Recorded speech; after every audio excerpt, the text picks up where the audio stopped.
जिनेन, मैं जैनी धार्मिक पाठशाला में आप सभी का स्वागत करती हूँ। आज बारी है कहानी विभाग की। It's story time. तो हम जानेंगे आज एक ऐसी लड़की की कहानी जिन्होंने भगवान महावीर स्वामी को सुपात्र दान दिया और उनके पास दीक्षा ग्रहण की। क्या आपने पहचाना वो लड़की कौन है? जी हाँ, चंदन बाला। तो चलिए सुनते हैं चंदन बाला की कहानी। भगवान महावीर स्वामी दीक्षा ग्रहण कर चुके थे और वनों में रहकर अपनी तप साधना कर रहे थे। केवल तपस्या के पारने के लिए ही कभी कभी वो नगरी में गोचरी के लिए आते थे। एक बार भगवान ने बड़ी लंबी तपस्या की। तप करते करते 5 महीने और 25 दिन हो गए थे। उन्हीं दिनों में भारतवर्षा की चंपा नगरी में बड़ी भयंकर घटना हुई। चंपा नगरी के राजा दहीवाहन और कौशंबी के राजा में युद्ध छिड़ गया। युद्ध हो गया। शतानिक की विशाल सेना का आक्रमण दहीवसन झेल नहीं पाया और पराजित हो गया और भागने लगा। दहीवाहन की रानी और धारिणी और उनकी पुत्री चंदन बाला भी वन में भाग रही थी। तभी शतानिक के एक सैनिक ने उनको पकड़ लिया।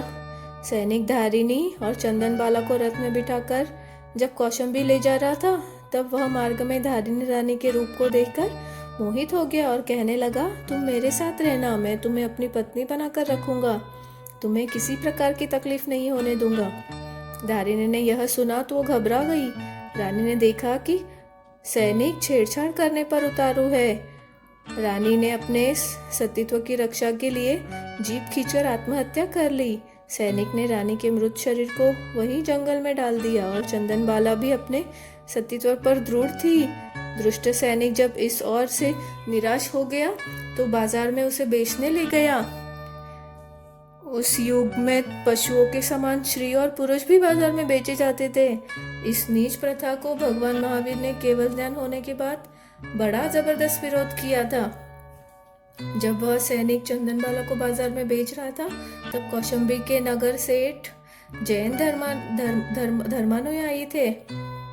धनावह उधर आ गए थे। उन्होंने एक भले घर की सुशील लड़की को बिकते हुए देखा तो व्याकुल हो गए। सैनिक को मुंह मांगी कीमत देकर चंदन बाला को अपने घर ले आए। देखिए, प्राचीन काल में जैन लोग किस प्रकार दीन दुखी अबला की सहायता किया करते थे। देखा आपने? सेठ की पत्नी का नाम मूला था।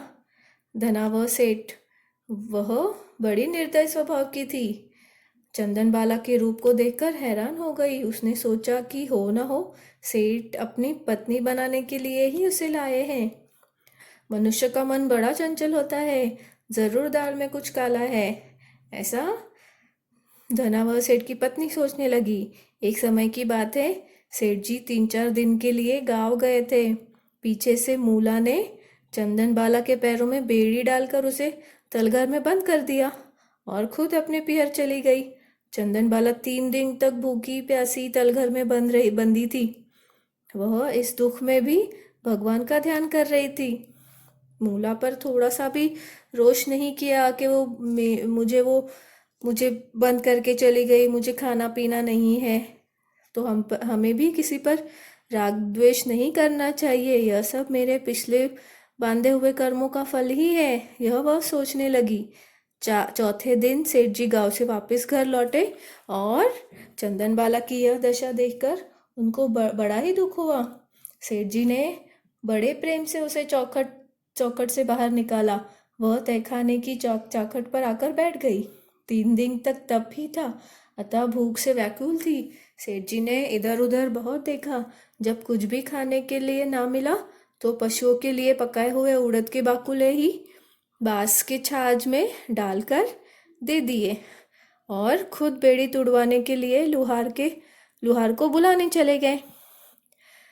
चंदन बाला भावना बहा रही थी कि आज मुझे तेले का पारना है, अतः किसी पवित्र अतिथि को भोजन देकर ही पारना करूं तो कितना अच्छा होगा।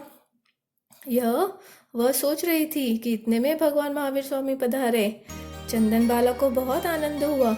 बड़ी श्रद्धा भक्ति से भगवान को उड़द के बाकुले ही अर्पण कर दिए, सुपत्र दान दिया। दान के प्रभाव से पैरों में की बेड़ियां, लोहे की बेड़ियां टूट गई आकाश से देवताओं ने अचित फूलों की वर्षा की।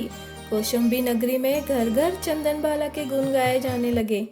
मूला ने भी आकर क्षमा मांगी।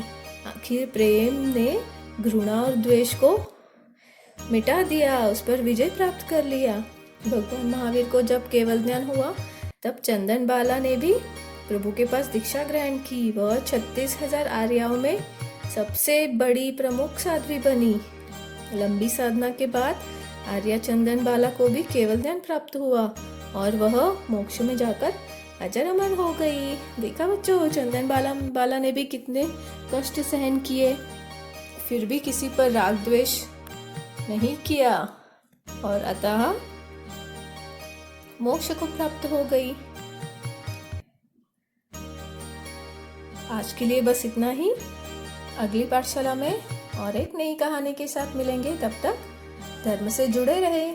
जय जिनेंद्र।